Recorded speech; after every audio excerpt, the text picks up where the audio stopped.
کہتے نا کہ مجھے ڈرائیونگ آتی ہے، اس سے تو لائسنس نہیں ملتا جب تک کہ ٹیسٹ نہ لیا جائے. اتنی مرتبہ فیل بھی ہوتے ہیں بہت سے.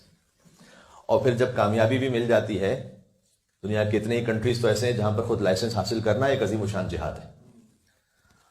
تو جہاد مالی بھی ہے اور ذہنی بھی ہے، اور اس میں بڑی انسان کا وقت اور توانائی لگتی ہے.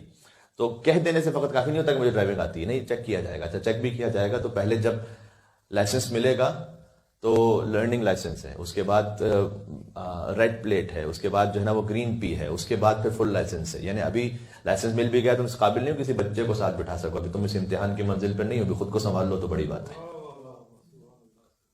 ابھی دوسروں کا بوجھ تم نہیں اٹھا سکتے.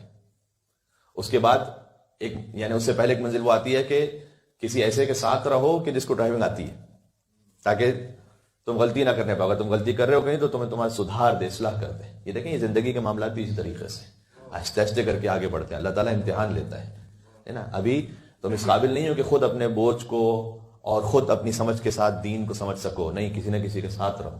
اسی کو ایک طریقے سے آپ کہیں کہ شرعی لینگویج میں تقلید کہا جاتا ہے، کہ فالو کرو کسی کو. ابھی تم خود اس قابل نہیں ہو کہ اللہ کے حکم کو مل کے صلوات بھیجیں محمد اور آل محمد پر، اللہم صل علی محمد و آل محمد. تو آہستہ آہستہ انسان اس لیول پہ جاتا ہے. بات واضح ہو رہی. اور یہ معاملہ ہر ایک چیز میں، کوئی کہہ دے کہ میں ڈاکٹر ہوں، یہ کافی نہیں جب تک کہ آپ اس امتحان کے پروسیس سے نہ گزریں. حتیٰ جب پاکستان سے کتنے لوگ آتے ہیں وہ کہتے ہیں ہم ڈاکٹر ہیں، نہیں، ایک پروسیس ہے، اس پروسیس سے آپ کو گزرنا پڑے گا، اس سرٹیفکیٹ کو لینا پڑے گا، تب آپ اس قابل ہیں کہ آپ دوسروں کو دوا دے سکیں. صحیح. اس طریقے سے کوئی کہہ دے کہ میں عالم ہوں، نہیں، آپ قم گئے ہیں، آپ نجف گئے ہیں، آپ نے حوض علمیہ کو دیکھا ہے، آپ کے اساتذہ کون سے ہیں. تو ہر ایک کا ایک سسٹم ہے. اس طریقے سے یہ کہہ دینا کہ میں ایمان لے کر آیا ہوں کافی نہیں ہے. وَهُمْ لَا يُفْتَنُونَ، کہ اللہ تمہیں چیک نہیں کرے گا. اللہ سبحانہ وتعالیٰ کیوں چیک کرتا ہے؟ اللہ کو چیک کرنے کی کیا ضرورت ہے؟ ہمیں چیک کرنے کی ضرورت ہوتی ہے کہ پتہ چلے کہ یہ قابل ہے یا نہیں.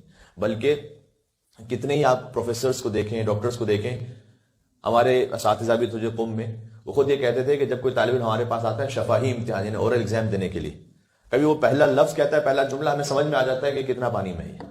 ایک معلم جو ہوتا ہے اس کو سمجھ میں آتا ہے، اسے دیکھ کے سمجھ میں آ جاتا ہے. بلکہ ایک اس طریقے سے ڈرائیونگ انسٹرکٹر تھے، وہ یہ کہتے تھے کہ یعنی وہ لائسنس وغیرہ دیتے تھے تو وہ یوں کہتے تھے کہ ابھی وہ شخص ڈرائیور جو ہے نا آ کے بیٹھتا ہے سیٹ پر، اس کے باڈی لینگویج سے سمجھ میں آ جاتا ہے کہ یہ ملے گا اسے لائسنس کے نہیں ملے گا.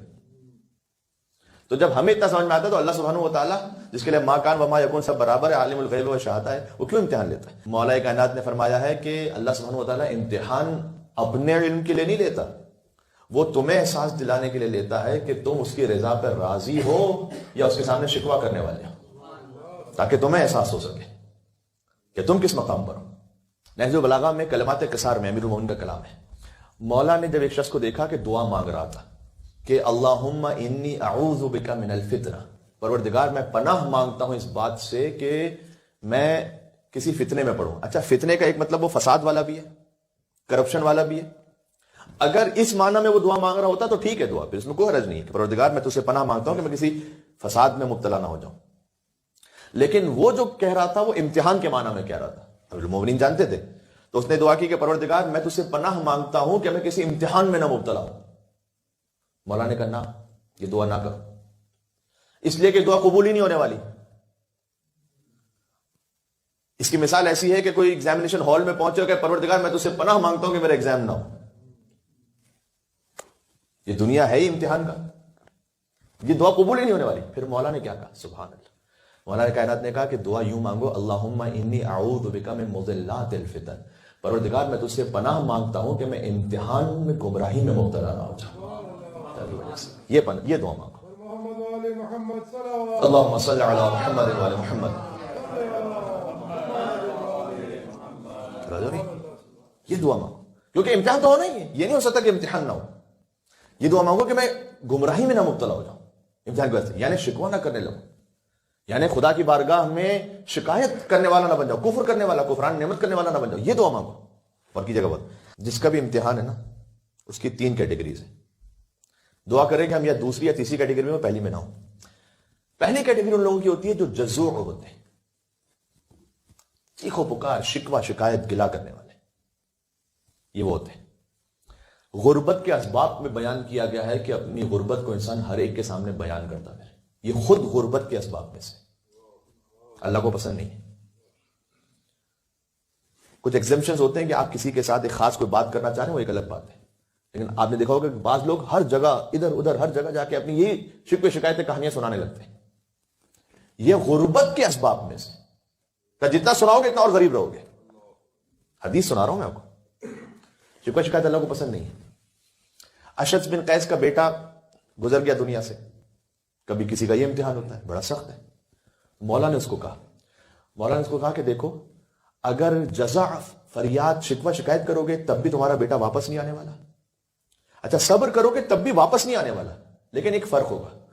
فرق یہ ہوگا کہ اگر اس امتحان پر شکوہ کرو گے تو معذور ہوگے. معذور ہے عین سے معذور نہیں، حمزہ سے معذور. اس کا مطلب ہے بوجھ اٹھانے والے. یعنی اب تم پر ایک بوجھ آ جائے گا اللہ کی جانب سے، قیامت میں اس کا حساب دینا پڑے گا کہ کیوں اس کی رضا کے سامنے تسلیم نہیں ہوئے تھے.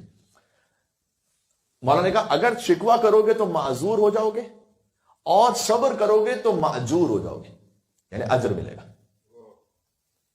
تو بیٹا واپس نہیں آنے والا. اس کا غم اپنے مقام پر، گریا کرنا ہے، اس میں آنسو آ جائیں اس میں کوئی حرج نہیں، وہ بے صبری نہیں. لیکن گلا کرنا یہ الگ چیز ہے. دوسری کیٹیگری امتحان میں جنہیں صبور کہتے ہیں، صبر کرنے والوں کی. صبر کی بھی دو قسمیں، ایک ہے صبر، ایک ہے صبر جمیل. قرآن میں لفظ استعمال ہوا ہے، دو الگ الگ ہیں. حدیث میں آیا ہے کہ صبر جمیل، صبر یہ ہے کہ انسان کہے کہ ٹھیک ہے جو اللہ کی مرضی. صبر جمیل یہ ہے کہ صبر بھی کرے اور ذرہ برابر بھی دل میں شکایت نہ آنے پائے اللہ کی. یہ صبر جمیل. تیسری کیٹیگری جو معمولاً ائمہ علیہ السلام کے لیے ہوتی ہے، کوئی ان سے جتنا قریب ہو سکے، وہ ہے شکور. امتحان میں خود نہج البلاغہ میں ہے، جب رسول اللہ نے کہا کہ اے علی میں آپ کو شہادت کی خبر سناتا ہوں کہ آپ کو شہید کیا جائے گا، آپ کے صبر کی کیا کیفیت ہوگی؟